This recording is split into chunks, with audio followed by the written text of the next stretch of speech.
Hey, what's up, everyone? You're currently tuned into TBD on KCSB FM 91.9 in Santa Barbara and netnetradio.com out of Tijuana. Today, I'm joined by Oxnard-based rapper Omega Nova. How you doing, man? Good, man. How are you? Thanks for having me on. Yeah, for sure, dude. I've just been chilling. We were just chatting briefly about the necessary evil that is work, and like that's like what I've been up to today. How's your day been going so far, dude? Can't complain. Cinco de Mayo, having a drink right now. Dude, you're right. Feels It is good. Cinco de Mayo. I honestly like forgot about that. I didn't even Yeah, realize, dude. yeah. That's funny, dude. It's one of those holidays that's like you don't gotta celebrate it, but when you think about it, just have a beer for it. Yeah, exactly, right? I like to start off with like this question just because it's like different for like everybody, but like what is like I think we're almost like 3 years into like, I don't know, the unprecedented times, I guess you could call it. What Yeah. did that look like for you? Like the last like 3 years or something? Like how has everything like changed? It was kind of rough because before the pandemic, like I was doing like DJ gigs and stuff. So I'd be DJing at like local breweries and stuff like that I and see. hosting shows. Hmm. And once that like COVID came through, like It all kind of ended. it shut. Yeah, it shut down the brewery I was working at, and they closed down for good. And that was sad. And I was like, damn, bro. And just like the momentum I felt I had kind of with my music, like Uh-huh. kind of slowed down, because everybody was just too busy worrying about other things. But That's how it goes, yeah. it was very strange. But Uh-huh. I'm kind of a hermit anyway, so like my lifestyle didn't change too much. I still stay inside and Uh-huh. just either work on my music or playing games or something. I'm always doing something inside. Did you pick up like any like new hobbies or anything like during this time while you were like being a hermit? Did you start baking bread or? Um, not baking bread, but I started teaching myself a little bit how to play the drums. Oh, really? That's sick. Because like, yeah, shortly before the pandemic, I bought my nephews some instruments. I bought them like a keyboard, a guitar, and some Uh-huh. drums, Uh-huh. and just so they could like fuck around, and like if that's Uh-huh. something they wanted to explore, they can. Uh-huh. And they weren't really using it. Their parents weren't really vibing with it in the house, so Yeah, like yeah. their drums were in storage. So I was like, "Hey, let me borrow those." Well, everything shut down, Let me get those back. Yeah, exactly. I was like, "I'll give them back to you. I swear. I just want to borrow." And so I guess like I don't know, what have you done with like the drumming? Have you like joined any bands or like done anything like that, or is it just sort of like something for yourself? No, it's just something for myself for like my own like music making purposes. Like if I ever Uh-huh. needed something, like I just I try not to rely on other people. Like Uh-huh. not because I don't trust them or whatever, but just because like people are busy. You know what I mean? They Yeah, have their own lives they're worrying about. So like I try to just do everything myself. You know what I mean? Like that's sick. and as much as I can, like I just do that.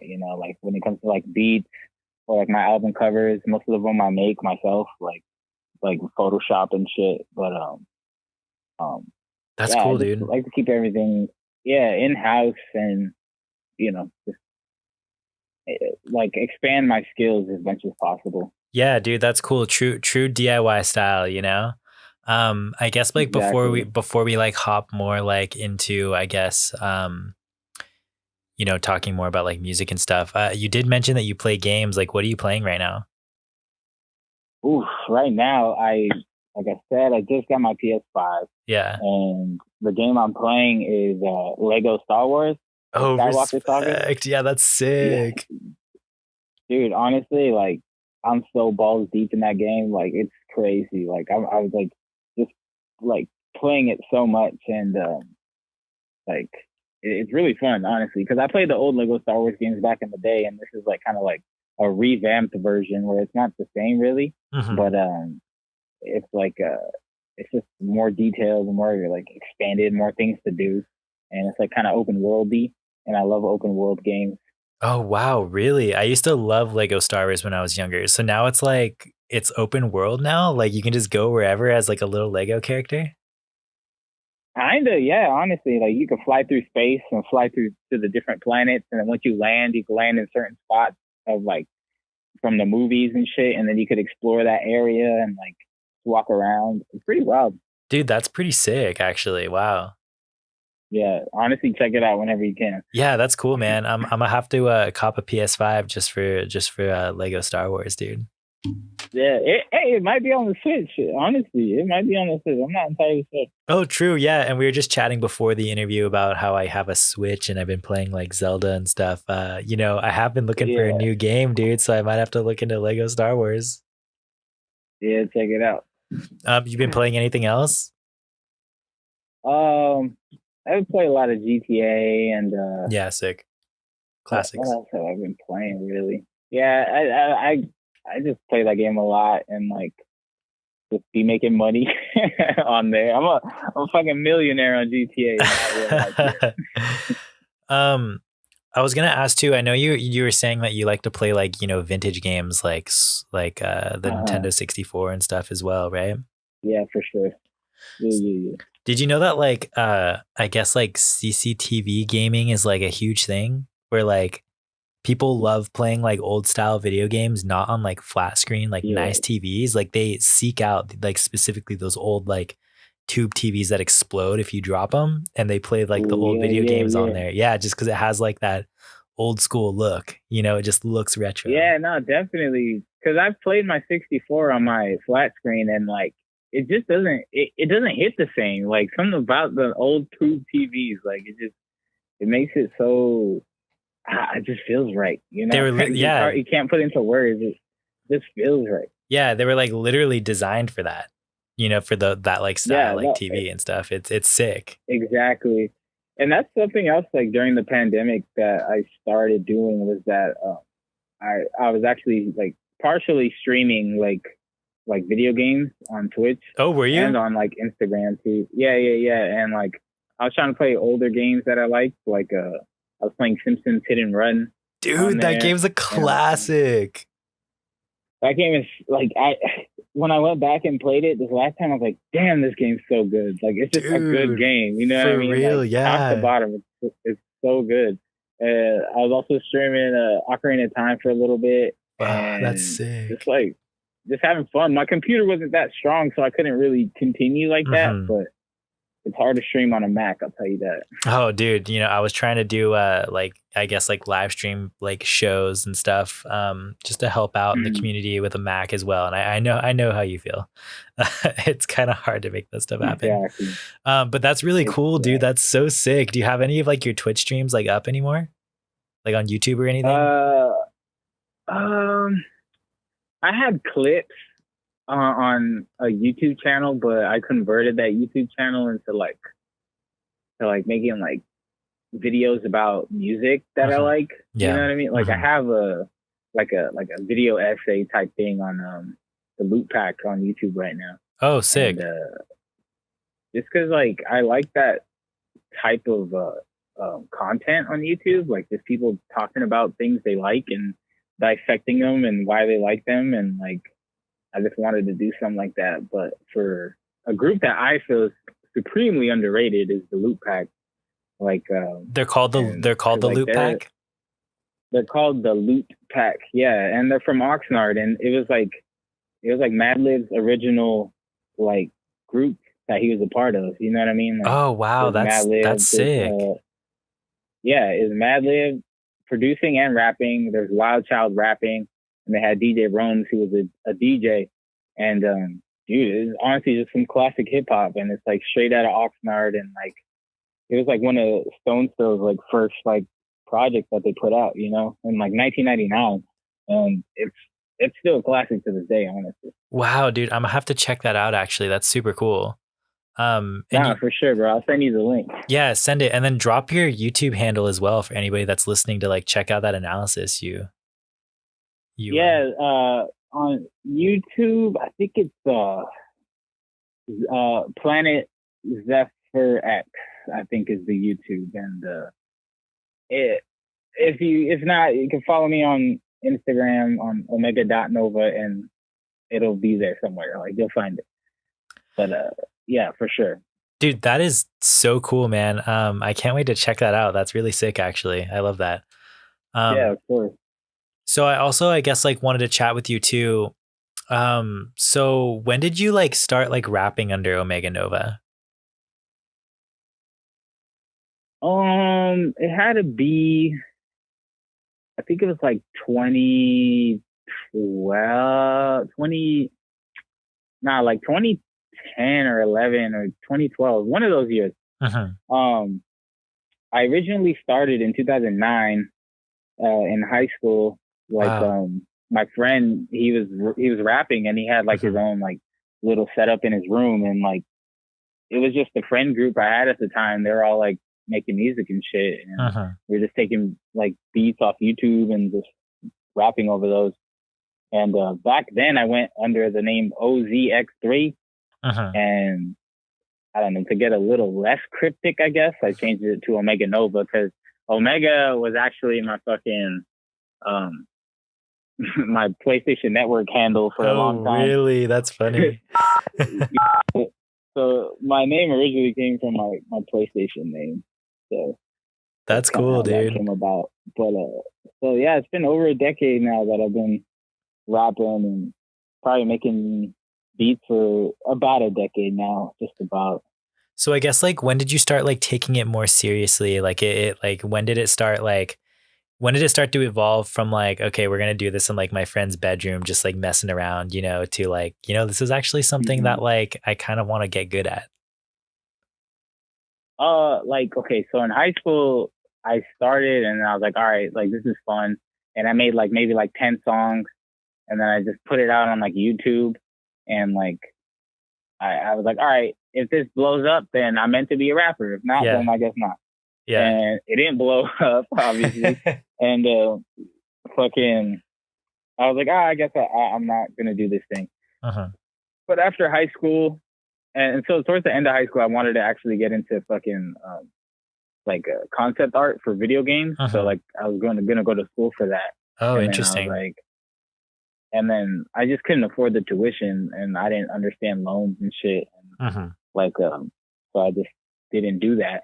And then I started going to community college. I got my financial aid, and I was like, I'm getting a computer, I'm getting a microphone, I'm gonna make my own music. And Hell like, yeah, that financial aid so that was money. maybe like exactly, so probably like 2012 is when that started, and I was like, all right, I'm taking it seriously. And I was taking it serious for like a few years, like 4 or 5 years, and then like took a hiatus around like 2016, Okay. and then I dropped something in like 2018. But 2019 is when I was like, all right, I'm doing this. Time to Like, this kick it is into what I'm gear. gonna do. Yeah. Yeah, So, exactly. Like, I feel like all that time I was just kind of preparing myself and learning as much as I could. uh-huh. So, can you find like any of that stuff, pre like 2019 when you started like, all right, I'm gonna do this for real? Like, can you find any of that stuff Yeah, anywhere? no, yeah, it's out there for sure. Like, I don't promote it, but Uh-huh. like, I made it a point not to like take it down. That's sick. Oh shit! Excuse me, sorry. You're good. Yeah, I made it a point not to take it down just because like I don't want like yeah, it's something I did and I am proud of it, and it's like a stepping stone for me. You know what I mean? But Uh-huh. like, it's not something I want to be like, hey, check this out. You know what I mean? Like, Yeah. if you find it and you're really that curious about my music, like it's there for you to find. That's really cool. I think that's really sick that you keep it up. I feel like most people that I talk to, like musicians and stuff, they're like, nah, you can't find it anymore, you know? Yeah, nah, I'm like, I like to keep everything for my own sake. You know what I mean? Like sometimes I want to go back and like listen to it, be like, damn, I grew a lot, or like, damn, I used Uh-huh. to do this or do that. So yeah, I also want to ask too, like I know that like the 805 has like a pretty active like hip hop scene, and it has for like a long Yeah. time. Like were you like Mm-hmm. involved in this, like going to shows or like trying to meet people or like just listening to like these people's music like from before you were rapping? I was definitely kept my ear out, see what was Uh-huh. going on, Yeah. see if anything like caught my eye or anybody I wanted to work with. Yeah. Um, but I've always kind of just like, I wasn't too active in the scene, like Uh-huh. just because like I felt like in the past, like not so much anymore, but in the past, like there was kind of like a little bit of gatekeeping. I feel like, like I could see that. just to like just to like perform and stuff. I don't know. You kind of had to know people and like I don't know, like I'm a friendly guy, but like I'm not like the first one to like talk to people like that. Like I don't know, I'm a little awkward, but it's kind of maybe like in like 2014 or so. Like I just started throwing shows at my house, Oh, that's and sick. like I would I would just invite people, and like it would just be me and my friends that I rapped with. Like we would be the lineup, you know what I mean? And like Yeah, that's cool. like, hey, there's a house party, house show, like pull up, and like that's when I started. I met a couple people through that. I actually met Alex from the Late Bloomers. Oh, Like nice. Yeah, that's not sick. there. Like he like I met him in high school, but like he used to come to the shows, and I would see him and say what's up. You know what I mean? And like he Yeah, was always interested in it. that's And cool.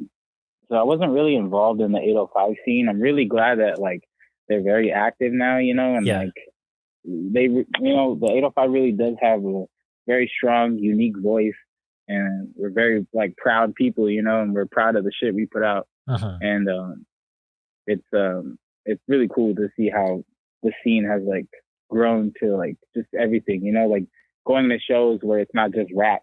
It'll be rap, it'll be like punk, it'll be fucking some indie shit. Like it's just very like eclectic, and like we're all influenced by each other, and it's super sick. And like even just right now in like I guess the 805 scene, like you said, like it's not even just like hip hop, or it's like literally all aspects of music are going off right now, which is sick.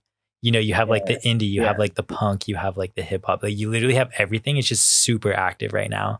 It's crazy. Yeah, exactly. There's like too many shows to keep up with. That there's like, damn, like no, you had a show this weekend. Shit, I had a show this weekend too. I couldn't make it. Blah blah. Blah. Like it's cool, like because the more people come out, the more people want to see us, the bigger we grow, And yeah, literally. all we want to do is just make music. So you also have like a bunch of music out, right now, at least like from what I've seen on like your Spotify and stuff, or just like, you have a ton of stuff out since like 2019, but I guess like, starting with like your most recent, you just released one called Palace of Malice. You want to talk a little bit about that one? Yeah, let's do it. Yeah. Palace of Malice. Oh, sorry. Do you have a question about it? No, go ahead. Oh, I was just gonna say, Palace of Malice is it's like a collaboration between me and he's like my musical brother, Moss Moses, and I lived with this dude for like at least like 2-3 years, and like that whole time we were both developing our sound and influencing each other and challenging each other to be better. You know what I mean? Like, and so like his sound is very tied to my sound, so like I always like get a certain vibe off of like when we work together, because like it always just like it hits the way I like it to hit. You know what I mean? Like a lot of my music, like it's not catchy, especially on Palace of Malice. Like it's not all the time very catchy. It's not like it's not very. It's hard to explain. It's not like on the first listen, like you're like, okay, I could get it. You know what I mean? Like there's like deeper shit with like the beats and like just the sounds and like the aesthetic. Because every project I approach, like I just kind of have like I'll just start working on tracks, and then like slowly it'll start coming together, and I'm like, okay, this is what it is. Like this is what it feels like. This is what it sounds like. And when it comes down to making the album cover, I'm like, okay, this is what it looks like. And that's cool, because that's actually. Oh, sorry. I was going to say that's actually something that I've noticed. Like, it seems like your records are like very curated. So like, I was also like wondering, like, do you come up with that beforehand, like the concept, or like however you're going to curate the record, or is it kind of just like as you're going, like you're saying? It's kind of just as I'm going. Like, I'll be like, okay, I got these tracks. Like, these tracks kind of fit a vibe. And then I have some other tracks. I'm like, okay, this kind of fits a different vibe. Like, I'm always constantly working on multiple projects at one time. Yeah. And like, for better or for worse, and like it's always like just coming. Like I'm working on one right now, and like I'm going back and forth with the album cover. I'm like, I'm like the music's fine, Uh-huh. It's just I don't know how to present this to the world and be like, this is what this is and this is what it sounds like. Uh-huh. And you already know what it sounds like before you like listen to it. You know what I mean? And Uh-huh. like, so it all kind of just stems from the ideas itself bouncing around whatever I'm watching, like movies or TV shows at that time. You know what I Yeah. mean? I'll throw Uh-huh. in some influence of that. Like, there's just so many things that influence me, and I try to like express that in the music however I can, and just try to like maybe like just focus it to where like like I'm at least happy with it. You know what I mean? Uh-huh. Like yeah, I want people to like it, but as long as I'm happy with it, like I feel like that's all that matters. Because like I'm just making music for me. You know what I mean? Like the music like saves me. It makes me feel, it's like therapy, legit. Like I Yeah. get to say whatever the hell I want, and people listen or they don't, and that's fine. You know what I mean? But I think that's really sick yeah, with that this you. project, Oh, go ahead. Sorry, I'll add that later. yeah, I was just gonna say with this project, it was nice coming back to the roots of like me and Mock Moses, because Uh-huh. on my Spotify or wherever you look on my discography, that's the first like thing that's out, like the oldest one that's available, and that was like in 2016. So this one's kind of like a follow up to that one. It's like a sequel to the other one called Prometheus and Bob. Uh-huh. But yeah, Yeah, I was actually gonna talk about that too. I noticed that you like collaborated with like Moth Moses like, a while ago. So mm-hmm. that's what I was gonna ask about. But I also wanted Yeah, to, ask you more about like, I guess how you like collaborate with people because you collaborate with like a bunch of people from what I can see. So yeah, how for do you go sure. about collaborating?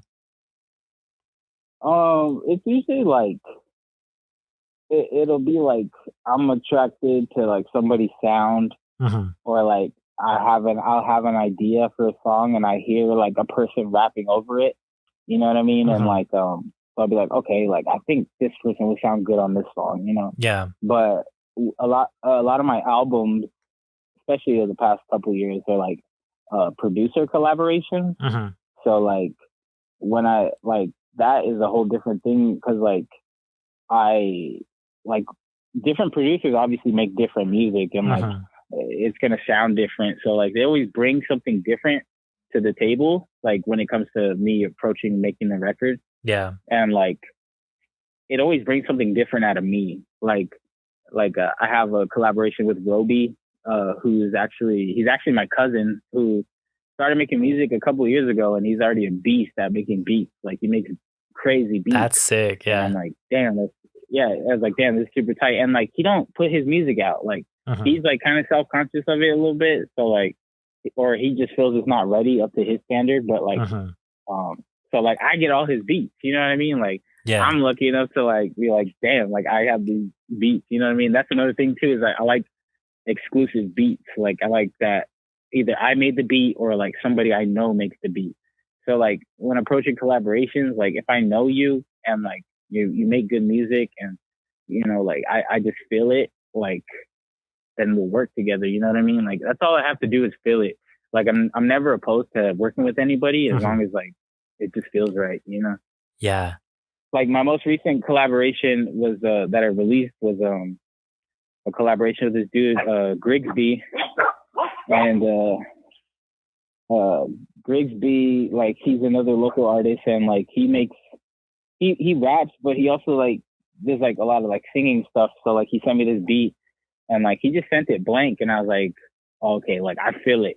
You know what I Yeah. mean? And Yeah. like when I feel something, like I could write a song like real quick. Most of the time, like if I'm writing like bars, like lyrics, like whatever, like I Uh-huh. could take months sometimes to write a song, Uh-huh. just because like I think about it line for line, and it's not like I'm meticulously going over each line, but like it's more like, oh, this sounds cool or this doesn't sound cool. You know what I Uh-huh. mean? Yeah. But as far as collaborations go, like as long as it feels right, like that's all I really care about. As long as the music's good.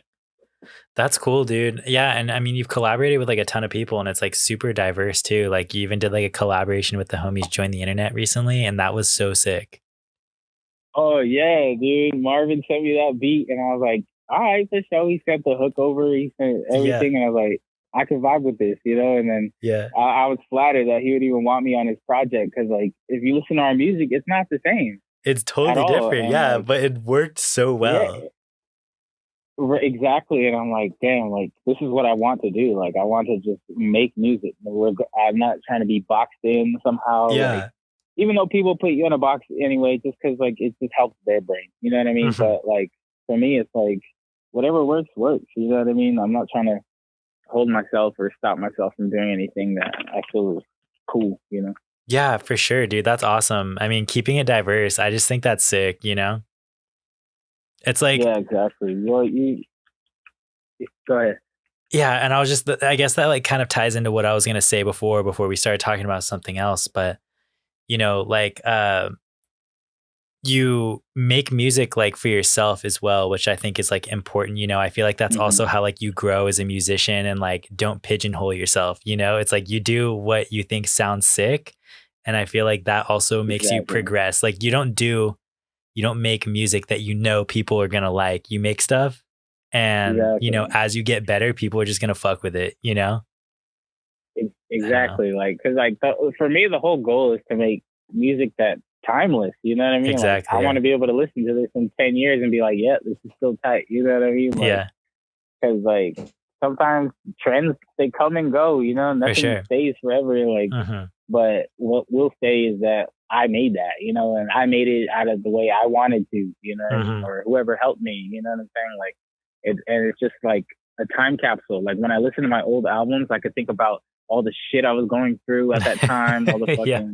all the things that like were bothering me or on my head or things that I felt good about. Like, and it's just a beautiful thing to me. It's like a journal or a diary, but it's just, you can hear it.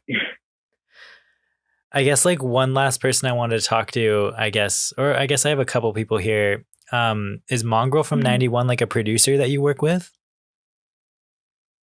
He's a rapper slash producer, Okay. and I definitely worked with him Hmm. a few times. But he just because he provides something so unique, Hmm. like to a lot of things that I do that I can't do. Yeah. Like his raps are cool, and then you hear his voice too, like his singing voice. Like it Hmm. just reminds you of some Nate Dogg shit sometimes. Yeah. Like it just sounds like he has this like pain and soul in his voice that you could hear it and you could feel it. And I was like, man, it's just nice. And on top of that, he's a dope dude. Like I Hmm. kick it with that dude on the regular. Like he's he's a real homie. Honestly, he's like super chill. That's so cool, dude. And then, I also noticed that you had the Stew Crew as well. Who are they? Yeah, the Stew Crew. Got him on the Palace and Malice. They're it started out because I knew Tie Fighter 805, who Hmm. was another rapper from Oxnard, and Hmm. uh, I've been to his studio a couple times, but like I didn't really I wasn't really coming around like around the time where like they were all like he had more people coming through and like they were just making music, you know, like Hmm. um and so they called themselves the Stew Crew, and I was like, damn, like that's tight, you know. But it started because I wanted to collaborate with Tie Fighter, Yeah. and then I had a hook on there, and like the hook originally was just me saying like it's how we do, but I was like, nah, this would sound tight if we had like a gang of people saying it, you know what I Yeah. mean? Yeah. And like Yeah. so I hit up Tie Fighter. I'm like, hey, bro, like, you think you get the Stew Crew like to record this hook? Like, cause like he's on the track and like the Stew Crew is like his homies and stuff, and like so I feel like it just kind of was perfect. You know what I mean? Yeah. And like it's just how they say serendipitous. You know what I mean? Like it just all works out the way it's supposed to, and yeah, they're super dope, and I'm collaborating with some of them now on future projects because that's how I got introduced to them. And like honestly, like they're really cool peeps, and they're uh, they're hardworking, and they really want to like work and like get better and like be good. You know what I'm saying? Like Yeah. they're not just doing it because like oh I could make some money off this soon. You know what I mean? Like it's more like they really love it, and like when someone's passionate and loves something, like you could feel it, and it's infectious, and it makes you want to like work with them work with them and like, you know, have those type of vibes around, you know, people who want to like push and want to like do more things. Like some of those dudes hit me up now and like they're like, hey, let's get in the studio. Hey, do you want to go like go perform at this show? You know what I mean? And like I'll be like, damn, like okay, like I'm down. Like and it'll make me feel lazy. Like I'm like, all right, I gotta step my game up. You know what I mean? Like I gotta do stuff. I gotta be more active. But yeah. That's cool, dude. I'm excited to see what else you come out with, or what else you're working on with them soon. Yeah, for sure. I should be dropping something very soon within the next like couple months. I just got to figure out the album cover, and we should be good. This one is a collaboration with another producer called Live with Eugene, and it's like 6 songs. They're very different from like just. I just like to make all my projects a little different from each other. You know, not more of the same. You know. Yeah. And I feel adding new producers always does the trick for me. So who is you said it's Live with Eugene? Live with Eugene, yes. Yeah, who is that? He's another producer who's from the area. He's between here and Long Beach, and he just, you know, he makes some fire instrumentals, and he has like beat tapes out there that you can listen to. Yeah, we've been wanting to make a project for like maybe like a year and a half now, but I just take forever. Like I just, you know, I don't try to rush anything. Like when it's ready, you know, like I just let it sit and simmer. And, yeah, he's a dope producer. We have some sick songs. Like I've performed some of them live and I got really good responses from the crowd, and it feels good, you know? That's awesome, dude. I guess there's one last person I wanted to mention that you collaborated with, but Retro, like, you know, we all know who Retro is. Yes, sir. You want to talk about like collaborating with him too? Yeah. So that song Grapes was actually Retro's old song. Mowdy is his name. It was Mowdy's song, like from like years ago, before he was even like doing retrospect stuff. But like, he was like rapping, and like he still raps. He's still a good rapper. Yeah, he had this beat, and I've always liked the song. He showed it to me. Like he it got deleted off his like old SoundCloud or something, but like I always loved this freaking beat, and like just him rapping on it. The original one was good too, you know. But I like and luckily back then I told him to send me it. I was like, send me that like track, you know. He sent it to me, and he sent me the instrumental too. So years later, I was like, hey, bro, you know I don't ask you for any favors, but please, can you make a remix of Grapes for me? And then he's like, all right, for sure. And so we did it basically, like, but the instrumental I had that he sent me was corrupted. So like every time I play it, there'd be loud poppings in the middle of it. And like, it was just not, it was so bad. And then I had the original song too, which was also corrupted. And I was like, yo, this sucks. You know what I mean? But I got to being a surgeon, and I sliced up both the instrumental and the vocalized one. And I just made the whole beat like from scratch again, kind of like I just took pieces that I could from each song. And I just made the fucking instrumental. And yeah, I restored that because I really wanted it, and that's how that happened. Hey, you saved it, man. You brought it back to life and made possibly one of the sickest songs ever, you know, like. Thank you, bro. I appreciate that. And I appreciate Mowdy for even doing that for me, because he didn't have to, you know what I mean? But I truly appreciate him. Hey, shout out, dude. What a dope dude. A legend for sure. Nah, he's a legend. He's a genius. So I guess I wanted to move on to, I guess, like some other outlets of yours. So I've noticed that like some of your records, they're released on ZFX, or it says ZFX. Do you want to talk a little bit about that? I know like in your music too, you'll quote like ZFX Crew and stuff. Yeah. so ZFX is like just my independent label that I put my music under, and it stemmed from just me being in school and not paying attention and fantasizing about a world that doesn't exist. Then like I made it like it's like a I don't know. I had like a cast of characters in my head, and like they lived on this planet called Zephyr X, and I've always liked that word Zephyr. Like it's such a cool word, and it has a Z and a Y in it. Yeah, there's an R right after the Y. Like for it's sure. it's such a cool word.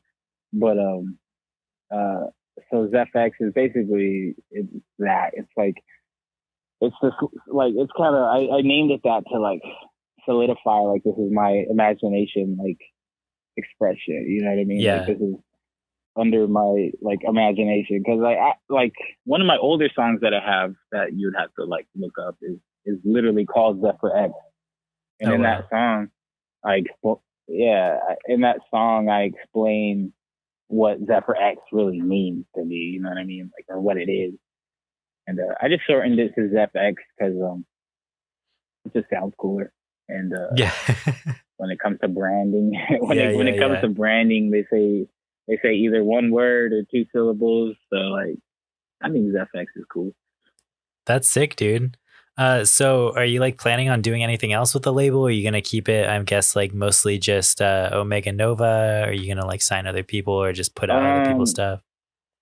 I really want to. Like the only thing is like at this point I have nothing to offer other people. You know what I mean? I have nothing to offer them that they can't do themselves. You know what I mean? Yeah. Or like I like to teach people like how to do things. Like some people didn't know how to like put their music on Spotify. I'm like, dude, I'll tell you. Yeah. You pay $20 a year and you can put as much music as you want on Spotify, and that's it. Like that's really all you have to do. And like people like, oh, like where do you record at? Do you pay for studio time? I'm like, no, I record in my room.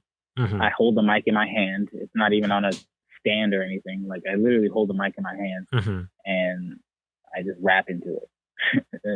And but my goal really is to like I really want to have like a record store, but I want like a venue in it.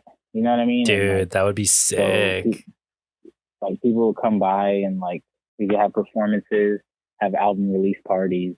Like I really would want to do like it'd be like a record store with vintage clothes, like you know what I mean, like and just it just be a spot. You know what I mean? I've always wanted to have like a spot, and like it's a weird thing to do because I mean you need a lot of money. I don't have a lot of money, but it's still something that I just keep to myself, and like when the time's right, you know, it'll happen.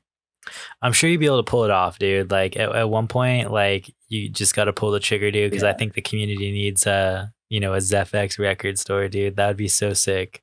Yeah, exactly, dude. That's my goal. That's my plan. Everything would be like highly curated, dude. Like a whole ass venue in there. That'd be so sick, dude. That's the dream, bro. That's so cool. Exactly. Right here in the 805 too. I wouldn't want to do it anywhere else. Exactly, dude. That's so cool. So I also wanted to talk to you about, you know, like you mentioned in like the beginning of the interview that like you met Alex Gonzalez back in the day through like, you know, when you like first started, and he's like always kind of been interested. I know that like you've done like a good amount with like Pleasant Valley, like all like, or not all of your tapes, but like a few of your tapes have been released on his little label that he started not too long ago. And I guess just like tell me about your involvement with Pleasant Valley. Pleasant Valley, like I was one of the people he like told the idea he wanted to do, like about like the cassettes, and like once I found out, I'm like, yes, I'm like, do that. Like, we need that. You know what I mean? Like, and then like the way he was just able to do it and turn it around, and like just seeing the final product. Once he gives you the product, you're like, damn, this is so sick, because he does everything by hand. Yeah, you know what I mean? And so like he would come through, and like I helped make the logo. Like he took a picture of what he wanted for the logo, and then I just kind of made it into like a 2-color image. You know what I mean? So where it could be put on shirts and shit like that. But he like he's a very, you know, he's a very quiet guy, but like he's full of ideas. Like, and I relate with him in that way, you know, and it's really cool to see what he's doing and the people he's working with, um, like just being able to have something physical like that your music is on just like kind of changes things and makes it that much more valuable to me. You know what I mean? And it's like I try to get as many Pleasant Valley tapes as I can, even if I've never heard of the artist. Like I just grab the tape because I want to like have the collection. You know what I mean? I'm For trying to have sure. the Pleasant Valley collection. Like, even though I don't have everything, but like it's just a very cool like concept, and it's something that it was very like you know it's something that was needed and something that is like you know it's a blessing that he's like wanting to do this for like the community, you know. Yeah, and it's also really sick too because he's kind of just like archiving this like specific like time in like the 805 scene, which I think is really Yes, cool and so important. exactly. So Super sick. And that's why like whenever I go to shows and stuff, I try to buy as much like merch as I can, like from the bands. Like it's like local band tees, bro. Like I'm like, dude, I'm trying to have like all of them. Just cause like for my own keeping and like just like I really want to like look back and be like, damn, like that that time was cool. You know what I mean? yeah, for sure, Like dude. being in that area and like just working with people and like just being around fellow musicians and we're all just just making music for the love of it. Like it's a beautiful thing. Definitely, dude. And I guess like also you're talking about how like you kind of like created like the logo and stuff. And like you mentioned that Mm-hmm. you highly curate like your album covers. Do you want to talk more about like your visual art as well?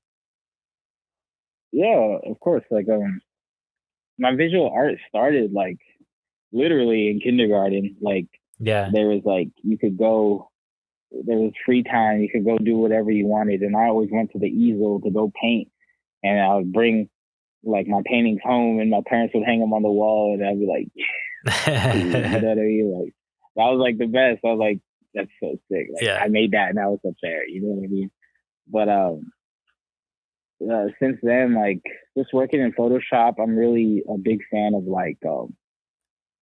uh like collage art. You know what I mean? Like Mhm. Yeah. so like where they make whole scenes out of like clippings from a magazine Mhm.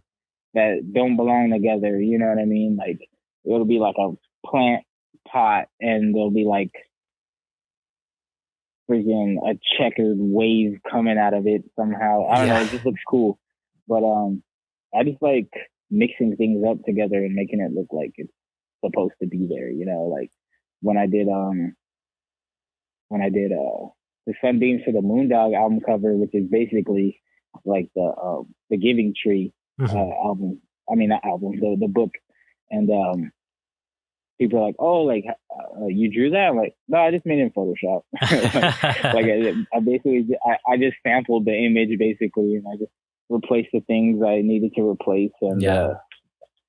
and just kind of made it my own. You know, like they say, like influence is the constant back and forth between old and new. So like newer people are always inspired by older shit, and they just make newer stuff to like that's influenced by it, and then it just perpetuates. You know what I mean? And I've always liked that. You know what I mean? Taking things that are not supposed to like that are not normal but are kind of normal, and then just Mhm. kind of flip it in the way you want to.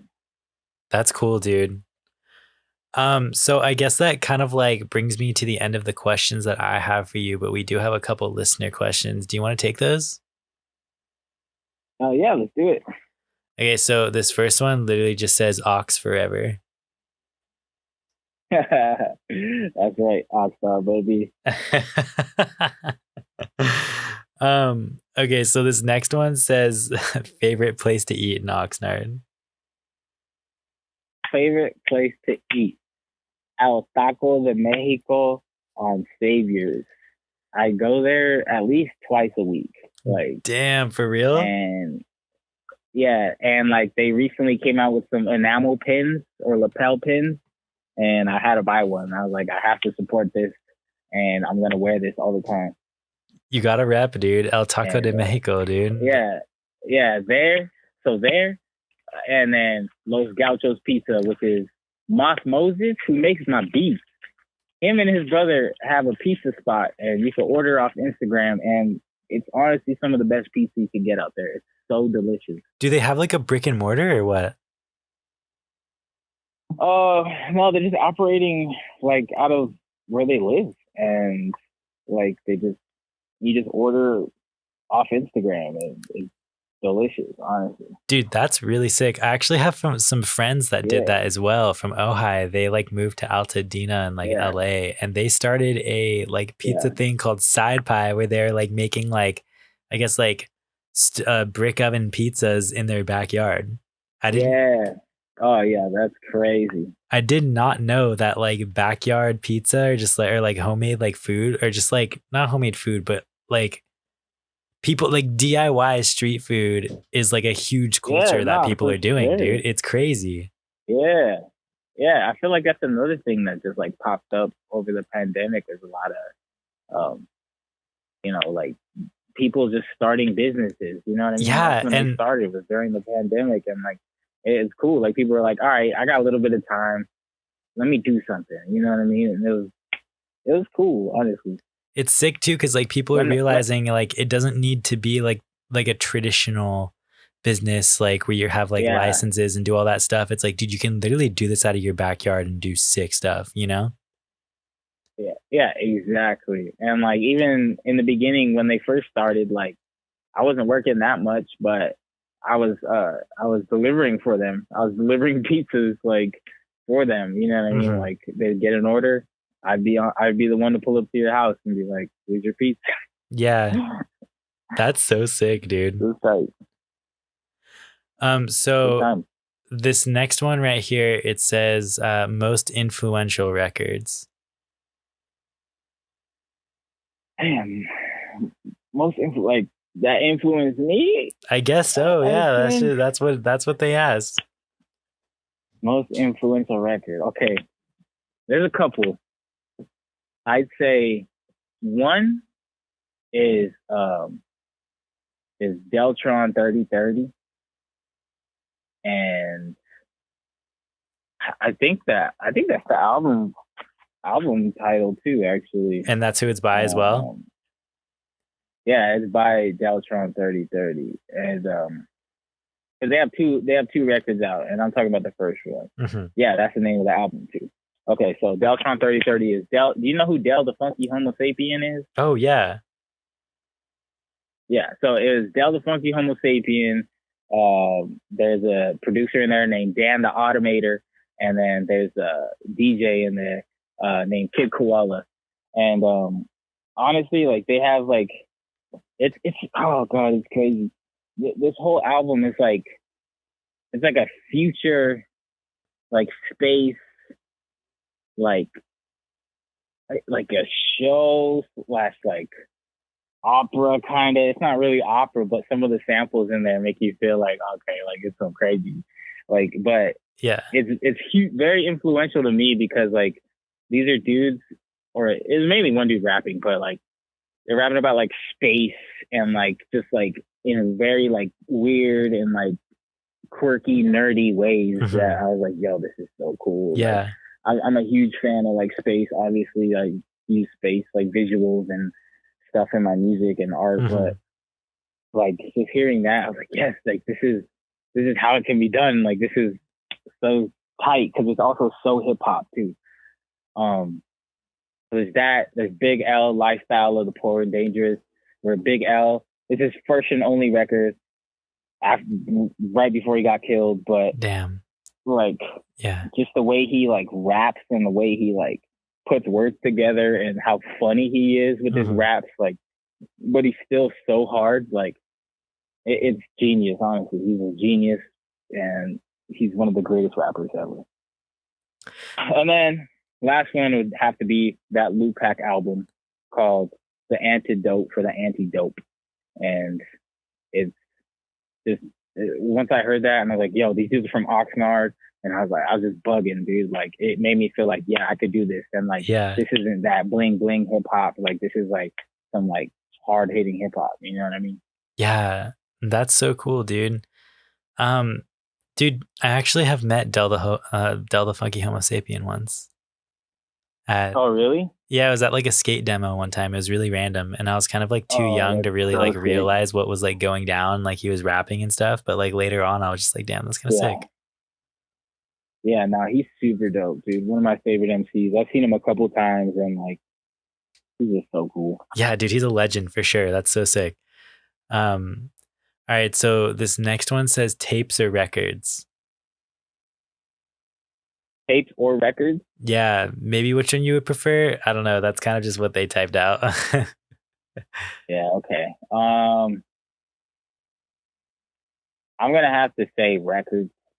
Why? Only because like they're both cool. They're both physical things. I like physical copies of things. Mm-hmm. But I like records just because of how big the images are. Like for sure. It's 12 by 12. It's so massive, and like you have nothing to do but stare at it. You know what I mean? Mm-hmm. I'm like, or like especially old jazz records, you could turn it around and like read a whole freaking biography about every person in the band. Like, it's just super cool, honestly. Like, I love that, dude. Yeah, like, especially with old records and stuff. Just like all of like the old like information, how the covers are like all like, you know, borderline about to fall apart, and they have like that like nice like smell of just like an old book or something, you know, and just like exactly. Yeah.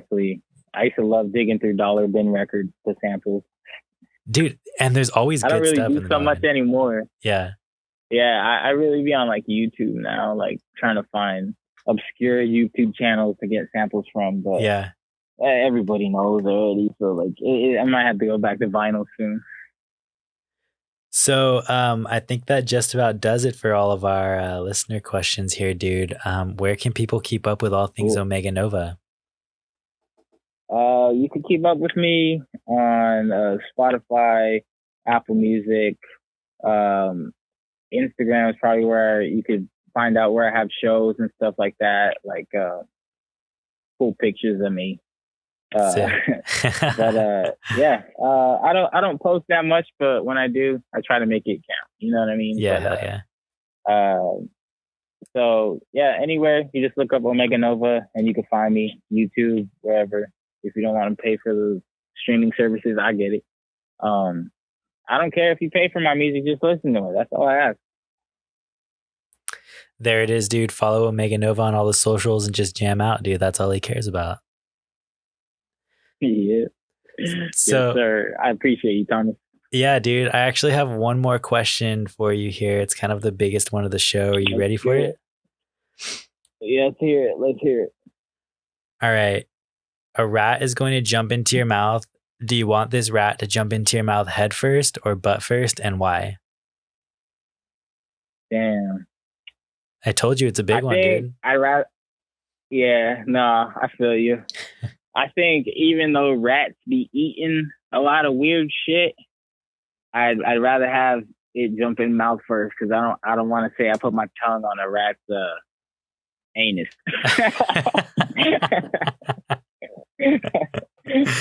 That was a really good answer, dude. I don't think anybody's answered it for or like said that for that reason. You know what I'm saying? Like, it's just it would help my brain, I feel like. Yeah, dude, that's valid, bro. That's sick, man.